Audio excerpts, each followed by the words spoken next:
अस्सलाम वालेकुम, मैं हूं मरियम नवाज और आज तारीख 6 अगस्त 2025 है। पाकिस्तान तहरीक इंसाफ के मेंबरान असम्बली को नाअहल करने के बाद इलेक्शन कमीशन अजीबोगरीब मंतके पेश कर रहा है। इलेक्शन कमीशन ने आईन पाकिस्तान की खुद साख्ता तशरीह भी कर डाली है। ये तशरीह क्या है, दिलचस्प किस्म की एक्सप्लेनेशन है, ये आपके सामने रखूंगी। और इसके अलावा पाकिस्तान तहरीक इंसाफ एक मरतबा फिर अदालतों ही के दरवाजे खटखटा रही है। जैसे उनको निज़ाम से उम्मीद है कि जो ये निज़ाम जिसने उन्हें कम से कम वक्त के अंदर नाअहल भी किया, उनको उनकी नशिस्तों से भी हाथ धोना पड़ा और साथ ही उनको 9 मई के मुकदमात में लंबी लंबी सजाएं भी सुनाई, यानी 10 साला मंसूबे पर भी इम्प्लीमेंट किया। उन्हीं अदालतों से, यानी उसी अतार के लोंडे से जाकर अब वो रिलीफ भी मांग रहे हैं। तो क्या पाकिस्तान तहरीक इंसाफ की ये स्ट्रेटजी ज्यादा अरसा चल पाएगी? आज उनका अहम इजलास भी हुआ है, उसके बाद एक एहतजाज का भी फैसला हुआ है जो अब से कुछ देर में होगा। तो इससे मुतालिक भी तफसीलात आपके सामने रखती हूँ। सबसे पहले तो ये कि जो इलेक्शन कमीशन है उसको बोलना क्यों पड़ता है हर मौके पर। हमने गुज़िश्ता रात ही बात की, इलेक्शन कमीशन ना इस हुकूमत की एक वाहिद स्ट्रेंथ है और वो स्ट्रेंथ इस तरह से आती है सामने कि इलेक्शन कमीशन हर मौके पर बोलता है, हर मौके पर कोशिश करता है कि निज़ाम को रेस्क्यू करने की कोशिश करे। और चाहे पाकिस्तान तहरीक इंसाफ के मेंबरान असम्बली के को ऐन वक्त पे नाअहल करना हो, चाहे किसी का रेफरेंस एंटरटेन करना हो, चाहे किसी के खिलाफ कोई बेबुनियाद आई दरख्वास्त ही को जो है वो बैठकर सुनना हो, ये तमाम तर कहानी इलेक्शन कमीशन की शुरू होती है जो पाकिस्तान तहरीक इंसाफ के इंटर पार्टी इलेक्शन से, वहां से, बल्कि उससे भी पहले आम इंतखाबात की तारीख ना लेने से शुरू होती है कहानी और फिर वहां से चलती आ रही है। पहले बल्ले के इंतखाबी निशान से महरूम किया, फिर मखसूस नशिस्तों से महरूम किया, फिर जो है वो पीटीआई को पार्लिमानी जमात एक्सेप्ट करके बाद में उनके खिलाफ कानूनी चाराजोई करके सुप्रीम कोर्ट के फैसले पर 12 जुलाई के फैसले पर अमल दरामद ना करके अपनी तमाम तर सहूलतकारी इस निज़ाम को दी। तो अब सिकंदर सुल्तान राजा साहब के आखिरी अयाम करीब आने पर आए तो उन्होंने बताया इस निज़ाम को कि भाई मैं बेस्ट सूटेबल बंदा हूँ। जनवरी में वो रिटायर हो गए और जनवरी से आज हम अगस्त में बैठकर बात कर रहे हैं और पिछले 7-8 महीने से कोई नया चीफ इलेक्शन कमिश्नर का नाम या प्रपोजल सामने नहीं आया। थोड़ी सी एक इनिशिएशन हुई थी और इनिशिएशन भी किसकी जानिब से हुई थी, कार्रवाई भी किसने शुरू की थी? उमर अयूब ने और शिबली फराज ने, जिन दोनों को जो कायदे हिज़्ब इख्तिलाफ है कौमी असेंबली और सेनेट में, और उन दोनों को नाअहल कर दिया गया। आज उन दोनों ने भी जो है वो अदालत से रुजू किया, उसकी तरफ मैं आती हूँ। लेकिन उससे पहले ये कि इलेक्शन कमीशन ऑफ पाकिस्तान ने एक अनोखा बयान दिया है। मेरी नज़र में वो अनोखा इसलिए है कि अननेसेसरली इलेक्शन कमीशन जो है वो हर वक्त क्लेरिफिकेशंस दे रहा है। और इलेक्शन कमीशन को आपको याद है जब मखसूस नशिस्तों का केस चल रहा था तो जस्टिस शाहिद वहीद ने ये सवाल किया था इलेक्शन कमीशन को कि आपकी तो मतलब जो इदारे होते हैं ना, जैसे इलेक्शन कमीशन है, आज़ाद आईनी इदारे हैं जिनका काम अवामी मैंडेट का तहफ़्फ़ुज़ है, जिनका काम किसी एक जमात के साथ होना नहीं है। लेकिन हमारे मुल्क में आपको पता है गंगा उल्टी बहती है।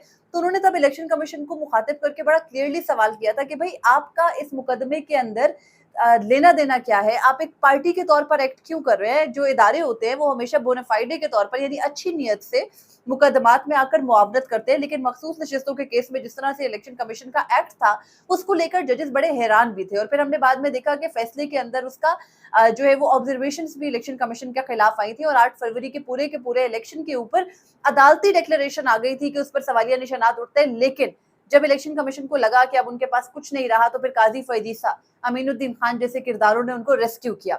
बहरहाल अब इलेक्शन कमीशन जो है वो हम देख रहे हैं गुज़िश्ता कुछ दिनों से पहले पीटीआई के जमशेद दस्ती को नाअहल किया तो जमशेद दस्ती के बारे में एक अजीब किस्म की क्लैरिफिकेशन दी। उसके बाद जो पाकिस्तान तहरीक इंसाफ के पंजाब के एमपीएस और अहमद चट्ठा, उससे पहले जो एमएनए है, और जो मलिक अहमद बच्चर वगैरह है, एजाज चौधरी साहब जो सेनेटर हैं, उन सबकी नाअहली करने के बाद इलेक्शन कमीशन की जो क्लेरिफिकेशन काफी तस्दीक आमेज आई थी अब्दुल लतीफ चित्राली के बारे में, उसमें इलेक्शन कमीशन लिख रहा था कि अब्दुल लतीफ चित्राली तो हाईकोर्ट नहीं गया, तो वो हाईकोर्ट नहीं गया तो इसलिए फिर हम लोगों ने उसके बाकी साथ के लोग चले गए, उनकी सजाएं मुअत्तल हो गई, कलअदम हो गई, तो फिर हमने अब्दुल लतीफ चित्राली को सुनने का मौका दिया, बाद में उनको भी नाअहल कर दिया। तो इलेक्शन कमीशन पिछले 1.5 साल से मुसलसल डिफेंसिव मोड पर है और डिफेंसिव मोड पर इसलिए है क्योंकि वो फरीक के तौर पर एक्ट कर रहा है, एक आज़ाद न्यूट्रल इदारे के तौर पर एक्ट नहीं कर रहा है, एक पार्टी है।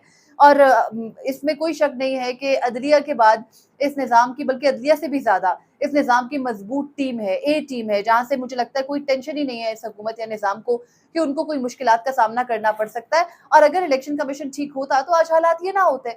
बहरहाल गुज़िश्ता रात ज़राए इलेक्शन कमीशन से एक खबर सामने आई और वो उमर अयूब, शिबली फराज समेत जितने पाकिस्तान तहरीक इंसाफ के मेंबरान पार्लियामेंट है, उनकी नाअहली से मुतालिक था। इलेक्शन कमीशन آئین پاکستان کی ایک شک کو ایکسپلین کر رہا ہے اور خود ساختہ تشریح کر رہا ہے اس کی، کیونکہ میں نے عدالتی فیصلے ڈھونڈنے کی کوشش کی، مجھے تو کوئی عدالتی فیصلہ نہیں ملا اس شک کے اوپر جو یہ بتائے کہ ہاں اس شک کا یہی مطلب ہے، اور نہ ہی آئین ساز جو آئین بنانے والے ہیں ان میں سے کبھی کسی نے بتایا کہ اس شک کا یہ مطلب ہے جو الیکشن کمیشن بتا رہا ہے۔ الیکشن کمیشن کیا کہتا ہے؟ الیکشن کمیشن کہتا ہے، ذرائع الیکشن کمیشن، کہ انسداد دہشت گردی عدالت سے سزاوار قرار دیے گئے سزا یافتہ قرار دیے گئے اراکین کو آرٹیکل 63(1)H کے تحت نااہل کیا گیا، 63(1)H کے تحت۔ اس کے بعد ذرائع الیکشن کمیشن کہتے ہیں کہ مجرمانہ سزا پر اسپیکر یا چیئرمین سینٹ سے کسی رسمی توثیق یا حوالہ جات کی ضرورت نہیں ہوتی۔ اب آپ کو پتہ ہے الیکشن کمیشن کے خلاف تھوڑا بہت میوزک تو ہم ہی بجاتے ہیں، باقی تو پورے کے پورے جو صحافتی کمیونٹی ہے یا ہمارے میڈیا چینلز ہیں ان کو تو اجازت ہے نہیں کہ وہ اس طرح کی کوئی بات کریں۔ ہاں تجزیہ نگار کوئی بات کر لیتے ہیں تجزیے کرتے ہوئے، لیکن اس کے علاوہ کسی کو اجازت نہیں ہے کہ الیکشن کمیشن کے ایکٹس کے اوپر کوئی بات بھی کرے۔ تو الیکشن کمیشن اب یہ بات کس کے جواب میں کہہ رہا ہے؟ اور الیکشن کمیشن کو آپ کو پتہ ہر چیز بودر کرنے لگتی ہے، تو الیکشن کمیشن کہتا ہے کہ مجرمانہ سزا پر اسپیکر یا چیئرمین سینٹ سے جو ہے وہ رسمی توثیق کی ضرورت نہیں ہوتی، اور ساتھ ہی وہ یہ کہتے ہیں کہ آرٹیکل 63(1) کی شک جی اور ایچ کے تحت ایچ کے اطلاق سے مجرم رکن کو، یعنی مجرم رکن جو کہ ممبر پارلیمنٹ ہے، اس کی نااہلی ناگزیر قانونی امر بن جاتا ہے۔ یعنی الیکشن کمیشن کہہ رہا ہے کہ اگر کوئی شخص اس کو سزا ہو جائے تو آئین پاکستان کا آرٹیکل 63 جو ہے اس کے 63(1) جو ہے اس کی شک جی اور ایچ آٹومیٹکلی جو ہے وہ اپنے فورس میں آ جاتی ہیں، اور ممبر پارلیمنٹ کا جو نااہل ہونا ہے نا وہ ناگزیر امر بن جاتا ہے۔ اس کے بعد الیکشن کمیشن کہتا ہے کہ آرٹیکل 63(1)A سے P تک جو ہے وہ بیان کردہ 1A سے لے کر P تک، آرٹیکل 63(1) ہے نا 1 ہے، تو آپ کو یاد ہوگا آرٹیکل 63(1)A کی بہت جو ہے وہ سپریم کورٹ میں ریفرنس گیا تھا کہ ہارس ٹریڈنگ کی اجازت نہیں ہونی چاہیے، ممبر نااہل ہوگا۔ تو آرٹیکل 63(1) جو ہے وہ تمام تر چیزوں ڈیفیکشن کی کلاز، مختلف کلازز کے بارے میں بات کرتا ہے۔ تو جو آرٹیکل 63(1)H ہے نا آئین پاکستان کا، وہ یہ کہتا ہے کہ اگر کوئی شخص سزا یافتہ ہوگا تو وہ اپنی سیٹ پر برقرار نہیں رہ سکے گا بلکہ وہ ڈسکوالیفائی ہوگا۔ اب وہ ڈسکوالیفیکیشن کا پروسیجر دیگر شکوں میں موجود ہے، لیکن الیکشن کمیشن یہ سمجھتا ہے کہ وہ جو پروسیجر ہے اس کو فالو کرنے کی اس کیس میں ضرورت نہیں ہے، آٹومیٹک جو ہے وہ نااہلی بالکل ٹھیک ہے۔ اب الیکشن کمیشن یہ کہتا ہے کہ جو آرٹیکل 63(1)A سے لے کر P تک شکیں ہیں ان کے اندر بیان کردہ نااہلیوں کو 2 حصوں میں تقسیم کیا جا سکتا ہے۔ پہلی قسم میں رکن کی نااہلی کے لیے اسپیکر یا چیئرمین سینٹ کی رضامندی ضروری ہوتی ہے۔ دوسری قسم میں اسپیکر، چیئرمین سینٹ یا ای سی پی کی کسی تعین کی ضرورت نہیں ہوتی۔ متعلقہ اراکین کو انسداد دہشت گردی عدالت کی جانب سے قصوروار ٹھہرایا گیا ہے۔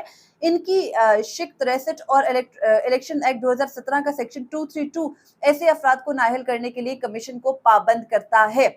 اب الیکشن کمیشن کا یہ کہنا اس ضمن میں ہے، اس کا بیک ڈراپ یہ ہے کہ ہم مسلسل یہ بات کریں کہ الیکشن کمیشن آٹومیٹک چل رہا ہے، آٹو پر چل رہا ہے، اور آپ کو پتہ ہے الیکشن کمیشن ہر ایک ٹویٹ، ہر ایک ولاگ اس کی مانیٹرنگ کر رہا ہوتا ہے، اس کا جواب دے رہا ہوتا ہے۔ مطلب یہ میں آپ کو ریئل لائف ایکسپیرینس بتا رہی ہوں کہ آپ کوئی بھی بات لکھیں گے نا تو وہ بات ان کو بودر کرتی ہے۔ وہ جو الیکشن کمیشن کے متعلقہ صحافی ہیں اگر وہ کچھ لکھ دیتے ہیں تو ان کو باقاعدہ کانٹیکٹ کر کے کہا جاتا ہے یہ کیوں لکھ دیا۔ تو یہ حالات الیکشن کمیشن کے ہیں۔ اتنا ویلا ہے وہ ادارہ جس کا کام اس ملک میں صاف شفاف غیر منصف جو الیکشن غیر جانبدارانہ الیکشن کرانا ہے، وہ ادارہ صاف شفاف الیکشنز کرانے کے بجائے، غیر جانبدارانہ انتخابات کرانے کے بجائے کر کیا رہا ہے؟ کر یہ رہا ہے کہ کلیریفیکیشنز ایشو کر رہا ہے، اور کلیریفیکیشنز کے اندر بتا رہا ہے خود کہ آرٹیکل 63(1) کی 2 تشریح ہے، 2 حصے ہیں۔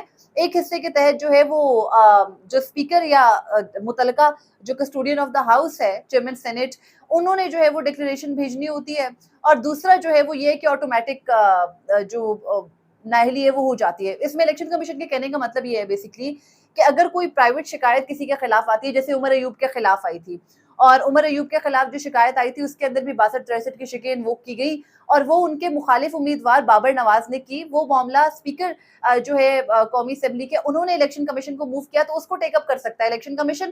لیکن اگر الیکشن کمیشن کے سامنے کوئی ایسا معاملہ ہے جس میں کسی شخص کو سزا ہوئی ہے تو الیکشن کمیشن آٹومیٹکلی اس کو نااہل کر سکتا ہے۔ مطلب آپ ایک آئینی ادارے کے کارروائیاں دیکھ سکتے ہیں، جج آپ نے کرنا ہے، آپ کو ٹھیک لگے غلط لگے ان کی explanation it's up to you. لیکن پاکستان تحریک انصاف کیا کری ہے؟ پی ٹی آئی اسی اطار کے لوڑے سے بار بار جا کر रिलीफ मांग रही है, जिन्होंने इन एक्चुअल उनको इस हाल पर पहुंचाया है।